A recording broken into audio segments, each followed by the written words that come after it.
So you're fresh out of a relationship and you're ready to jump back into dating. Today, I'm going to teach you how to be able to date when you're fresh out of a relationship so you don't blow it. HarryWilmington here. I'm an introvert dating coach, and I'm here to teach you men how to date as your introverted self while still getting your precious alone time. Be sure to subscribe to this channel, click the like button, and leave a comment down below about what you'd like to learn from me on how to date as an introvert. So here's the thing. Obviously, when a relationship doesn't work out, you want to be able to get back out there on the market and be able to date. But how can you make sure that you're not going to mess up this new thing by putting blame on this new person when they had nothing to do with your previous situation? Well, not to worry, because I'm going to help you figure that out. Here's the first tip. Very, very important. Do not move too fast. There's a tendency for us guys to want to go out there and date, and after one or two dates, claim the woman that we're now dating as our new relationship. That is not the way you want to do things. Most women, especially if they know that you're dating after a breakup that just happened like a month or two ago, they're actually not looking for you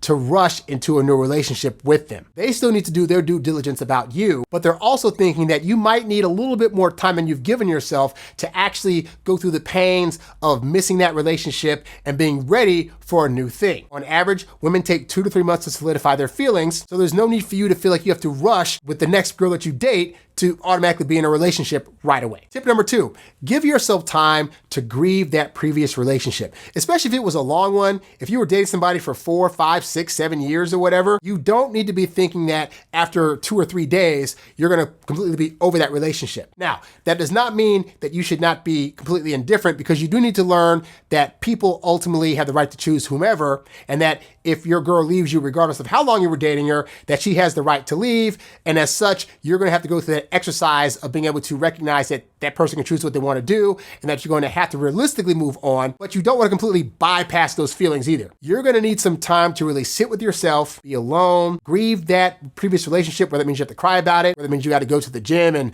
hit on some boxing bags for it to get all the aggression and stuff out, whether it means having to take a trip somewhere and just being silent with yourself. But recognize that that was an important relationship you went through, and that it's going to take you a little bit of time to completely get over that situation. And then at that point, we start feeling like you're starting to move on from that, then you can start dating. I'm not saying you need to be completely over the previous person 100%, but you do need to give yourself some time to realistically recognize that relationship for what it was and what it's not going to be before you can start moving on to another person without having all this built up resentment or having any kind of negative viewpoint towards the next woman and blaming her for stuff that she hasn't done based on the previous relationship. Tip number 3, do not put expectations on this new dating partner to do things the same way your previous dating partner did. You might have liked a lot of things about the way that your previous partner was, or the way that they acted in some ways, or some of the things that he did for you, but recognize this is a new person. And so you can't assume that the way this person is going to be and treat you is going to be the same way the last person did. And this is for both the good and bad things, because there are probably good things that this previous person did,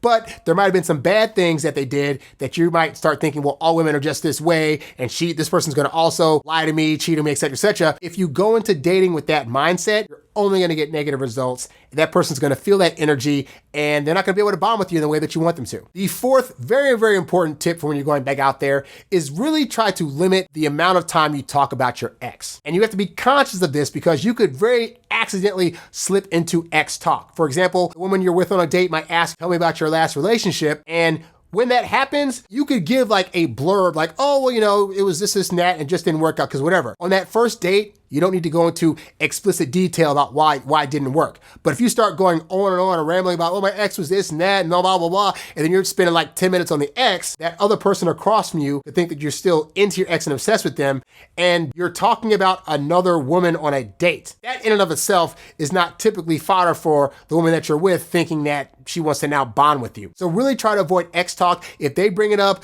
keep it to no more than like 30 to 45 seconds. Oh yeah, I was dating somebody before a few months ago. It just didn't work out for whatever reason. But hey, you know what? I wish her nothing but the best. And now I'm on this date with you having a great time. Keep it simple. A woman that wants to know more about that situation will ask you questions that will delve into that at a later time. But the first date's really not the time to do that. The 5th tip for when you're fresh out of a relationship is learn to be happy alone. And this is important because what some guys will do is like they'll break up with a girl and the next day they're on a date. But the problem is when you don't take the time to be alone, it could be a thing that you're now constantly relying on women to be your happiness. And another person should add to your happiness, but they should not be your happiness. And if you're not a person that is used to being happy when they're alone by themselves, then unfortunately, you may end up rushing into another dating situation with a person that has a bunch of red flags and whose ideals don't match up with yours. But because you don't want to be single and they said yes to a date, you're totally fine. But you could end up with a pick that's completely wrong for you.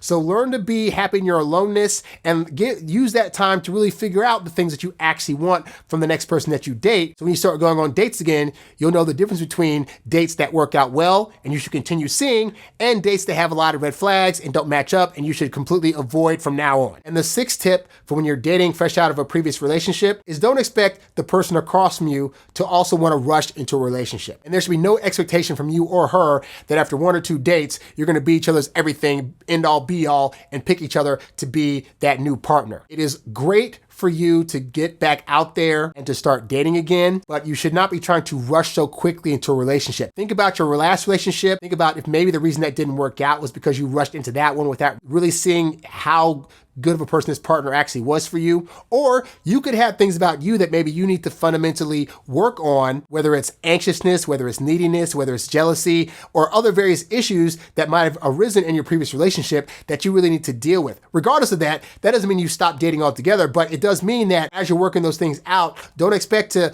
go on a date with somebody after 2 dates, say you're not my person, okay? Dating is ultimately a process. Both people need time, should take time, and that if you two are meant to be with each other, it could be 4, 5, 6 months of dating. As long as she's saying yes to dates constantly and having a good time with you, then you are building towards something. There's no need to rush, especially if it's the right person. And hey, if you need help on how to better pace yourself in a relationship or how to become the kind of person you really need to be the attractive mate that women are going to desire, go to my website, introvertdatingsuccess.com. I got a bunch of eBooks and great programs there ready to help you with those kind of things. I also have this awesome masterclass that's going to give you the 3 keys that you're going to need to really find the right women to date and get into the kind of relationships that are going to bring you happiness. If you want to see that, again, it's absolutely free. Sign up at introvertdatingsuccess.com.